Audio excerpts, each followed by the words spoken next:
अभी इसके पहले आपने माननीय मंत्री उपाध्याय जी को बुलवाया, उसके बाद आपने अभय सिंह को बुलवाया और अभय सिंह के बाद आपने निषाद पार्टी के एक विधायक को बुलवाया। तो सपा के एक विधायक जी जाके आपकी पीठ तक कहा कि आपने उधर 3 बुलवाया, इधर 2 बुलवाइए, नहीं तो बवाल किया जाएगा। पीठ को धमकी दी गई। मैं केवल, आप चुप रहिए और बदतमीजी मत करिए। आप बवाल कर सकते हैं तो बवाल हम भी कर सकते हैं। मैं धमकी मत करिए, धमकी मत दीजिए। धमकी का जवाब धमकी से दिया जाएगा। धमकी मत दीजिए, धमकी का जवाब धमकी से दिया जाएगा। धमकी का जवाब धमकी से दिया जाएगा। बहन जी, माननीय अधिष्ठाता महोदय, मैं व्यवस्था का प्रश्न उठा रहा हूं। अभय सिंह को किस अधिकार से इन्होंने उधर जोड़ दिया? क्या कोई गवर्नर को मैंने भारतीय जनता पार्टी के समर्थन का पत्र दिया है? इनके पास कोई ऐसा पत्र है क्या? इन्होंने कैसे 3 इधर को, और जबरदस्ती इन्होंने 2 आपसे बुलवा भी लिया, 2 बुलवा लिया इन्होंने, 2 बुलवाया लगातार सपा का। इस तरह से गुंडई कर रहे हैं, पीठ के साथ ये गुंडई कर रहे हैं, पीठ के साथ ये गुंडई कर रहे हैं। ये इनका आचरण है, ये इनका आचरण है। और पीठ के साथ गुमराह करते हुए पीठ को धमकाया कि बवाल करूंगा, बवाल करूंगा। पीठ के साथ को गुमराह भी कर रहे हैं, अब गुमराह भी करेंगे, धमकी भी देंगे। ये आचरण उचित नहीं है, ये आचरण उचित नहीं है। सदन की मर्यादा का ध्यान रखना, सदन के मर्यादा का ध्यान रखना हर सदस्य का कर्तव्य है। मनोज पांडे, राकेश प्रताप सिंह, अभय सिंह निर्दल विधायक के रूप में इस सदन में इस समय बैठ रहे हैं और इनको अलग से बुलवाना इस पीठ का दायित्व है। इस पीठ का दायित्व है अलग से बुलवाना। ठीक है, अगर आप तो बोलना चाहते हैं तो। अधिष्ठाता महोदय, पीठ का सब लोग सम्मान करते हैं। जहां तक भाई राकेश सिंह का सवाल है, राकेश सिंह ने व्यवस्था उठाने की बात हुई, अध्यक्ष जी ने और पीठ ने एक व्यवस्था दी थी कि 3 सत्ता पक्ष के बोलेंगे, 2 बोलेंगे और 1 हमारा बोलेगा। आपने किस व्यवस्था से बुलाया वो इन्हें दे, इन्हें जवाब पीठ से लेना चाहिए। आपका आदेश था, हमारा बोला, 2 बुला दिया आपकी तरफ के, 2 आपने बुला दिया, हो गया। अब इन्हें कहाँ रखना है, किस जगह बिठाना है, ये तो आपका अधिकार है। आप इन्हें जहां रखना, अब अच्छी जगह ये इस तरह से कोई ऐसा 3 बुलवा इसलिए 2 बोलेंगे। अरे बोलने की क्या बात होगी? आज प्रश्न और माननीय अधिष्ठाता महोदय, सत्ता पक्ष और प्रतिपक्ष के अतिरिक्त और भी अनेक विधायक हैं और कुछ दल हैं, तो हमसे हमारा अधिकार न छीना जाए।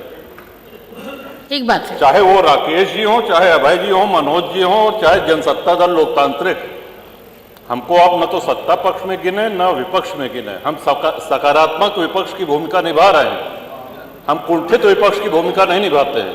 ठीक बात है। सुझाव देने के बजाय लोगों की आवाज आती है कि साहब 47 की बात छोड़ दीजिए, 2027 में हम आ रहे हैं। अरे कहीं मोदी जी ने कहा है क्या कि 2047 में हम ही प्रधानमंत्री रहेंगे? या नेता सदन ने कहा है क्या कि 2047 में हम मुख्यमंत्री रहेंगे? पार्टी और नेता आएगी जाएंगी, राष्ट्र का एक दृष्टिकोण होना चाहिए, एक लंबी लॉन्ग टर्म प्लानिंग होनी चाहिए ताकि हमारे देश की उन्नति हो सके और हमें विश्व के अग्रणी राष्ट्र में अपनी गिनती करा सके। इसलिए ये सदन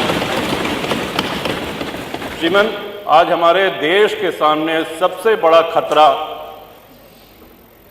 जो बाहर से भी है और अंदर से भी है वो है आतंकवाद का। आतंकवाद इतना नित्य प्रयोग किया जाने वाला शब्द है कि हम इसको हल्के में लेने लगे। कल्पना करें, अमरनाथ जी दर्शन करने यदि कोई भक्त जाता है, बड़ी संख्या में लोग जाते हैं, 80,000 सैन्य बल लगते हैं सुरक्षा देने के लिए।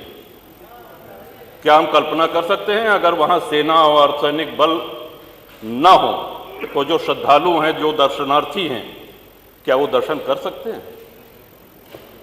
उनके साथ आतंकवादी क्या व्यवहार करेंगे और जो व्यवहार करेंगे क्या जाति पूछकर करेंगे? अभी हाल में पुलवामा हुआ है, आप सभी लोगों ने देखा है, हम सभी लोग इसके गवाह हैं। कलमा जानते हो, कलमा पढ़ो।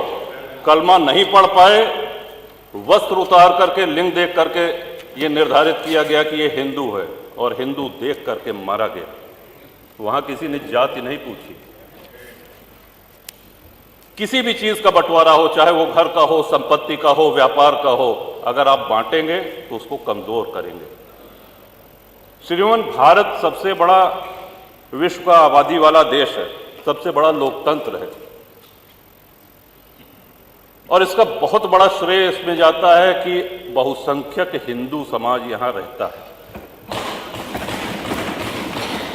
जिन देशों में संविधान लागू है, विश्व के जिन देशों में संविधान लागू है, जहां राजतंत्र है, सुल्तान है बैठे या कोई तानाशाह है, उसकी हम बात नहीं कर रहे हैं। जिन देशों में संविधान लागू है, समय के साथ देश काल परिस्थिति के अनुसार संविधान में संशोधन होते रहते हैं। लेकिन जिन देशों में संविधान लागू है, क्या कहीं उसका प्रिएम्बल, क्या कहीं उसकी प्रस्तावना बदली गई है? विश्व में एक भी देश ऐसा नहीं है जहां प्रस्तावना ही उठा के बदल दी जाए। संविधान शिल्पी बाबा साहब अंबेडकर, संविधान सभा के अध्यक्ष बाबू राजेंद्र प्रसाद, पंडित जवाहरलाल नेहरू, सरदार पटेल, सरोजनी नायडू जी, कृपलानी जी, ऐसे ऐसे विद्वानों ने मिलकर के हमारे संविधान की रचना करी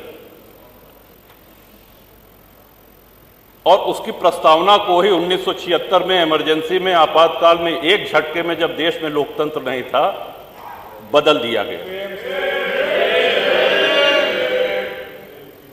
इवन बाबा साहब अंबेडकर उस वैद्य की तरह हैं जो एक बहुत बड़ा वैद्य कोई औषधि दे।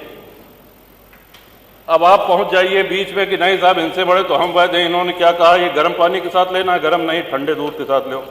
कहने इसमें क्या है, कहने इसमें अदरक मिला दो, इसमें क्या है, लहसुन प्याज मिला दो। तो जो वैद्य ने दवा दी है उसकी तो ऐसी तैसी हो गई। इतने बड़े, और 2047 में सबसे जरूरी है भारत की जनता को जागरूक करना। लोकतंत्र के साथ जब भी कुठाराघात होता है, जब भी उपहास होता है लोकतंत्र का, जनता को बोलना पड़ेगा, बोलना पड़ता है। नेता कितना भी मजबूत हो, राष्ट्र कितना भी मजबूत हो, लेकिन राष्ट्रवासी वो जागरूक हों, मुखर हों। और इसके पीछे शिक्षा प्रणाली एक बहुत बड़ा कारण है। मैकाले की शिक्षा प्रणाली ने हमको हीन भावना सिखा दी है। आज हमारे गुरुकुल बंद हो गए हैं। धीरे धीरे ये प्रयास हो रहा है कि हमारा गौरवशाली इतिहास आज हमारे बच्चों तक पहुंचे, और उसके लिए इंटरनेट जैसी कई सुविधाएं उपलब्ध हैं। श्रीमान, भारत में लगभग हर प्रमुख धर्म का व्यक्ति रहता है। हिंदू हैं, मुसलमान हैं, सिख हैं, ईसाई हैं, लेकिन किसी भी जैन हैं, किसी भी अन्य धर्मानुयायी के धर्म स्थल से पैसा नहीं लिया जाता है।